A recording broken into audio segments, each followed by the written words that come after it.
Kita baca buku Syarah Bulughul Maram.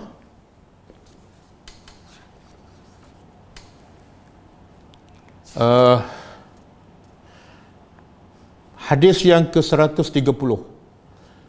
Bab Al-Haid. Kita masih dalam buku Taharah dan dalam bab tentang haid wanita. Hadis yang ke-130. Muka surat 264. Wa an Hamnah qala al-musannif rahimahullah wa an Hamnah binti Jahshin, daripada Hamnah binti Jahshin, iaitu adik ipar Nabi. Hamnah binti Jahshin ni adik kepada Zainab binti Jahshin. Zainab binti Jahshin isteri Nabi, ini adik dia. Daripada Hamnah binti Jahshin radhiyallahu taala anha qalat, dia berkata, kuntu ustahadu haidatan kathiratan syadidah. Kata Hamnah radhiyallahu anha, aku ni seorang yang banyak keluar darah haid.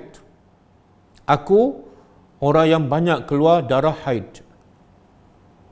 Fa ataitun Nabi, maka aku pun datang. Ini kelebihan para sahabat. Campak kurma perbuatan membazir. Bukan membazir. Campak kurma untuk masuk syurga, bukan masalah. Yang membazir ialah campak kurma pergi ambil makanan yang lain. Jadi campak kurma untuk masuk syurga bukan satu perkara yang pembaziran. Okey. Jadi kata Hamnah, aku seorang wanita yang banyak keluar darah haid. Maka aku pun datang pada Nabi. Ini kelebihan para sahabat. Ada masalah, terus dia rujuk pada Nabi. Sebab dia tahu jawapan Nabi, jawapan daripada Allah. Jadi kalau kita nak jadi orang yang dicintai oleh Allah, ada masalah, tanya Quran, tanya hadis. Ataupun tanya ustaz yang memang jawapannya bersumberkan Al-Quran dan hadis. Maka kata Nabi, apa Nabi jawab? Innama hiya raqdatun minasyaitan. Kata Nabi kepada Hamnah, darah yang banyak keluar tu adalah gangguan daripada syaitan. Jadi syaitan ni gangguan dia macam-macam cara.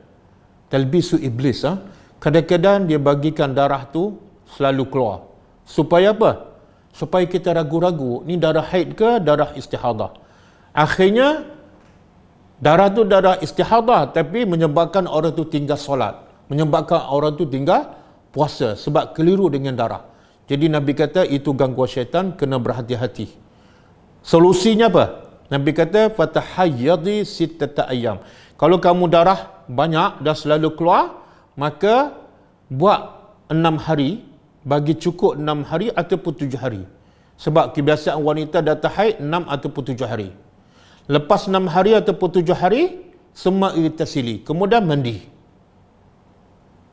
Fa iza stanqati, wa iza, apabila kamu telah bersih, selepas 6 hari, 7 hari, kamu telah bersih, kamu mandi dan bersih, wasalli, maka solatlah. Berapa hari? 20 hari ataupun 23 hari. Maknanya kalau kebiasaan haid kamu 6 hari setiap bulan, maka kamu salat selama 24 hari. Kalau kebiasaan haid kamu 7 hari, maka lepas 7 hari mandi, lepas tu kamu salatlah selama 23 hari setiap bulan. Ini bagi siapa ni?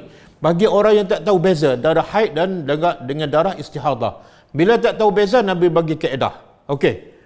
Ikut kebiasaan haid berapa hari? 7 ataupun 6. Lepas tu kamu kena mandi dan solat macam biasa. Sebab biasanya lepas kebiasaan 6-7 hari, biasanya darah istihadah. Kemudian wasumi, dan puasalah, wasalli, dan solatlah. Fa inna zalika yujzi'uki. Yang kamu buat tu akan diberi balasannya. Makna betul. Wa kadzalika fa'ali, begitulah kamu buat setiap bulan. Kalau kamu tak tahu beza darah haid ke darah istihadah, ikut keadaan kebiasaan haid, maka kamu buat setiap bulan macam itulah. Kalau biasa 7 hari, maka puasa solat 23 hari setiap bulan. Kemudian fa in qawiti ala an tuakhiri az-zuhra, kalau kamu mampu, qawiti makna kamu kuat, kamu mampu untuk melewatkan zuhur. Kalau kamu mampu nak lewatkan zuhur, makna waktu zuhur pukul 1 contohnya, dan kamu boleh mampu lewatkan dia sampai dekat waktu asar, Katalah asar pukul 4.30. Kamu salat Zuhur dekat-dekat waktu asar pukul 4 suku ataupun 4.20. Dan waktu ajili al-asra, dan kamu salat asar pula di awal waktu. Maksud apa? Jamak. Dia panggil jamak suri. Jamak dari segi gambaran, tapi sebenarnya bukan jamak.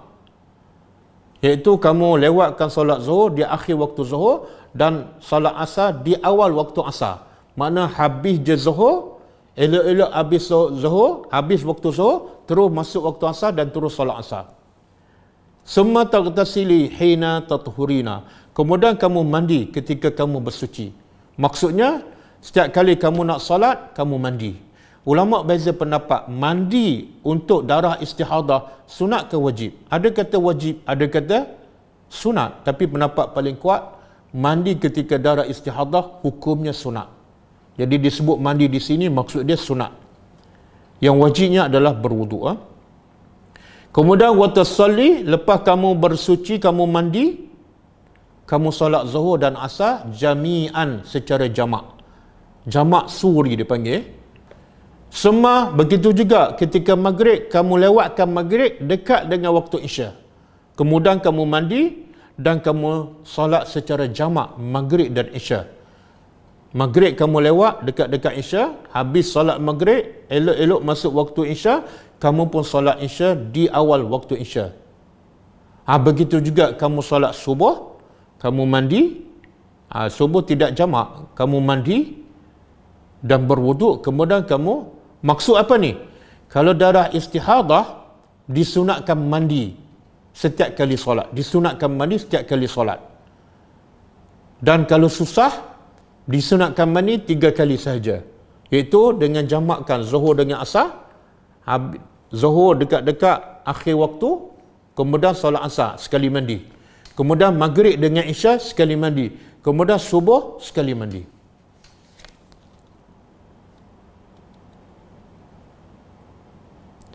Qala wa huwa a'jabul amrayni ilayya, dan ia adalah perkara yang paling menakjubkan. Dua perkara yang paling menakjubkan. Apa dia? Pertama, yang menakjubkan, ada dua perkara. Antara dua perkara, satu yang menakjubkan Nabi. Apa dia? Dua perkara tu, iaitu mandi setelah bersih daripada haid. Mandi setelah bersih daripada haid. Mandi itu adalah wajib. Yang kedua, mandi setelah setiap kali hendak solat setelah suci daripada haid, iaitu mandi daripada darah istihadah. Dan juga setelah mandi daripada darah istihadah, jamakkan solat. Jamak dia panggil jamak suri, jamak secara gambaran, bukan jamak yang macam kita buat, iaitu solat Zuhur asar di waktu Zuhur. Bukan, ini Zuhur di waktu dia, asar di waktu dia, cuma kita lewatkan Zuhur sampai nak habis waktu Zuhur, supaya bila habis solat Zuhur terus kita solat asar. Okey, kita baca pengajaran. Pengajaran hadis. Pertama, istihadah merupakan salah satu gangguan syaitan. Jadi kena berhati-hati wanita. Siapa yang dapat tahu beza antara darah haid dengan darah istihadah, tak ada masalah. Clear. Dan kita dah belajar sebelum ni kan, darah haid hitam pekat dan baunya hanyir. Darah istihadah cerah, kekuningan dan tidak ada bau. Tapi kalau tak tahu beza, ikut panduan yang Nabi bagi, ikut kebiasaan haid kita. Kalau 7 hari, lepas 7 hari je terus mandi dan solat macam biasa selama 23 hari setiap bulan. Itu kalau kebiasaan haid kita 7 hari lah. Kalau kebiasaan 6 hari, lepas 6 hari mandi dan solat puasa selama 24 hari setiap bulan. Yang kedua, tempoh haid yang biasa bagi kebanyakan wanita adalah 6 ataupun 7 hari dalam setiap bulan, dan diwajibkan mandi setelah suci daripada haid. Yang ketiga, haram melakukan solat dan ibadat lain yang mensyaratkan bersuci bagi wanita yang mengalami haid. Kita dah sebut minggu lepas kan, bila haid tak boleh buat ibadat tertentu seperti solat, tawaf. Walaupun ada pendapat mengatakan boleh, tapi pendapat yang masyhur termasuk dalam mazhab Syafi'i, bila haid tak boleh solat, tak boleh puasa, termasuklah tak boleh membaca Al-Quran. Yang keempat, diharuskan bagi wanita mustahadah, diharuskan bagi wanita yang datang darah istihadah, darah penyakit, diharuskan melakukan semua bentuk ibadat. Jadi jangan beralasan, sebab saya ada darah, saya tak boleh zikir. Tak. Kalau darah, tengok kalau darah haid, okey. Boleh berzikir, cuma tak boleh solat dan puasa. Tapi kalau darah istihadah, semua ibadat, semua jenis. Nak baca Quran boleh, nak pergi kelas tadabbur, nak duduk dalam masjid, nak berzikir, semua boleh. Yang kelima, diharuskan bagi wanita yang datang darah istihadah, diharuskan untuk mengumpulkan solat bagi wanita mustahadah kerana masyaqqah, kerana kesukaran. Sebab setiap kali nak solat, dia kena mandi, kena berwuduk, jadi sukar. Maka dia boleh jamakkan secara suri. Jadi seolah dia solat 3 waktu. Solat 5 kali tapi dalam macam 3 waktu. Yang ketujuh, syaitan sentiasa berusaha mengganggu ibadat anak Adam yang bertujuan merosakkan ibadat. Jadi syaitan ni bukan dia ganggu dalam solat je, tapi sebelum tu lagi dia nak ganggu kita supaya kita tak solat, supaya kita tak puasa. Salah satu caranya dengan darah istihadah. Wallahu alam. Kita akan sambung hadis yang akan datang insya-Allah. Ada soalan? Okey, kalau solat Jumaat dalam setiap waktu itu lebih baik. Lagi banyak waktu kita solat, itulah yang terbaik. Tapi Islam tu nak bagi kelonggaran. Islam tak menyusahkan kita. Allah sebut dalam surah Al-Baqarah, yuridullahu bikumul yusra. Allah nak daripada kamu benda yang mudah aja. Kalau rasa mudah, buat 5 waktu setiap kali masuk waktu solat, silakan. Tapi kalau rasa susah, ada kelonggarannya. Itu je.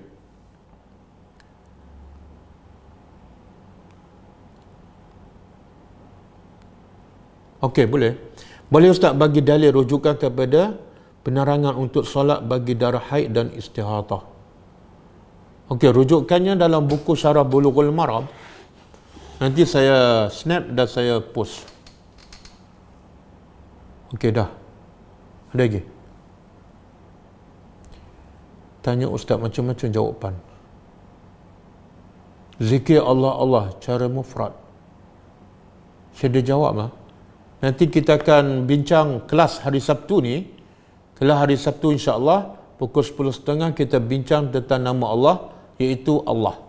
Nama Allah yang paling agung iaitu Allah. Di situ kita akan bincang, boleh tak zikir dengan menyebut Allah sahaja.